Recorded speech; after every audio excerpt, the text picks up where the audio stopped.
Most people blame the technology. I just don't have the same presence on Zoom. That's convenient. It's also wrong.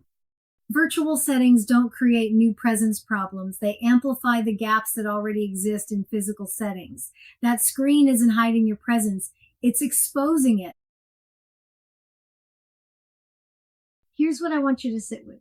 Yes, virtual is a constrained medium. Nobody's arguing that. But the constraint is diagnostic, not the disease. The screen compresses rich, multi-layered physical presence into face, voice, and roughly 18 inches of visual frame. Everything doing the heavy lifting in the room, body language, spatial proximity, the energy of shared physical space, side conversations before the meeting starts, the walk to the coffee machine after all of it gone.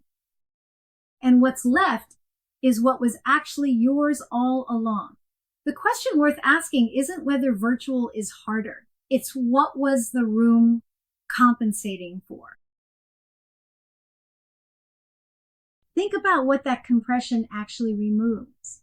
In a conference room, a leader's presence arrives before they speak. Their posture, their position at the table, the way people orient toward them when they enter. On video, none of that exists. You're a rectangle. Same size as everyone else. Same distance from the camera. The question isn't whether virtual is harder. The question is, which of your three gaps was the room compensating for?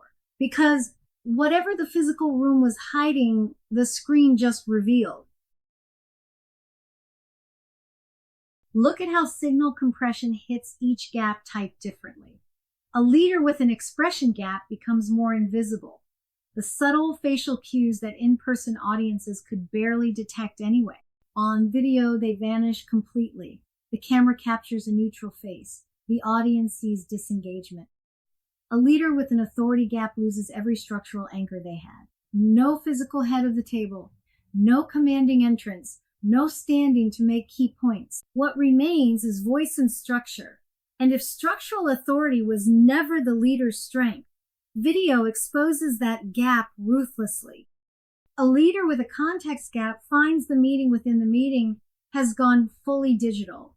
Chat, DMs, Slack threads they can't see. The informal intelligence gathering that context-strong leaders rely on has been compressed or eliminated entirely. Here's what this looks like in practice. A VP of product sits in a virtual strategy session. In person, her team could at least see her lean forward, see her making notes, see her nodding almost imperceptibly. On video, the camera captures a still face in a small rectangle. Her direct reports message each other during the call. Is she even paying attention? She's paying deep attention. She's already identified the flaw in the proposed roadmap and is formulating how to raise it constructively.